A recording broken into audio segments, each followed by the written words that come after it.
Welcome to FMX. I'm David. If you're a solventless extractor or you'd like to learn to be one, I'm here to help you gain the knowledge that you need to elevate your craft to the next level. Today, I'd like to discuss ice.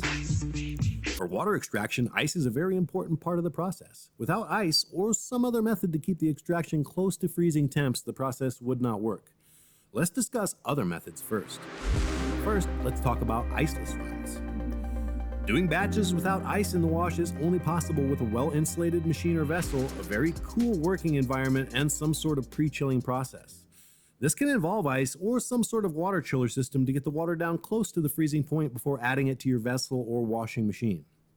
It also requires some sort of insulative jacketing of your vessel or washer to keep your pre-chilled water cold during the process. A lot of new extractors, when first learning about water extraction, get the idea that since cold is so important to the process, that hey, maybe we should add dry ice to our bubble batches since that's even colder than regular ice, or even worse, ditching the water and sifting with only dry ice. Their thought is dry ice is even colder than regular ice, and that's true, but there's actually a very specific ideal temperature that you want your process to remain at, and that is as close as possible to freezing or 32 Fahrenheit 0C, but you don't want it to dip down to or below that temperature because that will cause issues.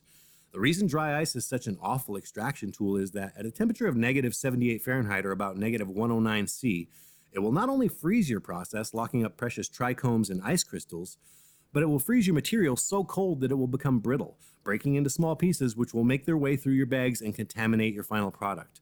This effect becomes much worse when dry ice sifting without water. This method always produces a very contaminated product and therefore is not recommended. This is the one thing I'll share here that is an absolute rule. All the other types of ice I'm going to recommend against using here, you could find some way to make them work. They're just less than ideal in their current form. But if your goal is making the highest quality extract possible, dry ice in any form should be avoided. Next, let's talk about types of ice. Avoid ice blocks except for pre-chilling, and any ice much over 1.5 inches or 4 centimeters in diameter, as well as flake ice, nugget ice, microtublet ice, and any types of ice where the pieces are less than 1 inch in diameter. Bullet ice and other types of ice that are approximately 1 to 1.5 inches or 2.5 to 4 centimeters in diameter, preferably with a rounded or trapezoidal shape to allow the pieces to slip past each other more easily in the wash, are most ideal. Also, if you have access to clear ice, you should use it, since it doesn't contain the impurities and air that are present in more cloudy, translucent ice, so it melts slower. If your pieces of ice are too massive or perfectly square, they have a tendency to smash together too hard and break up your material too much, leading to contamination. If they are too small, they have both the disadvantage of melting faster as well as a tendency to float on the surface all the time rather than being submerged by the vortex of mixing, which is also what your plant matter will tend to do. And since your ice and material will be sharing the same space more often, it will cause more grinding up of the plant matter, again, causing excess contamination. The final thing to avoid is using too much ice. This can interfere with the ability of your machine or stirring implement to create a consistent vortex. The tightly packed ice will also grind your material up and cause excess plant matter to make it through your bag screens, leaving you with a more contaminated final product.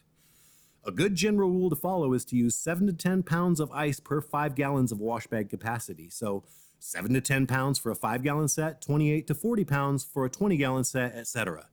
If using a well-insulated machine or vessel and working in a relatively cool space, you can reduce this amount by half or more if desired. Even if you are using ice in your run, you still must pre-chill your water unless it comes out of the tap within a few degrees of the freezing point.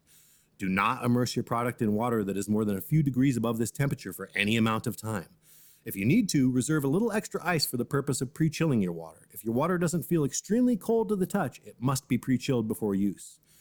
In the end, most of these things that I'm sharing are just guideposts, and in general, the ice you have access to is better than no ice or chilling process at all. I just wanted to share with you some information about types of ice and my opinion on what works best.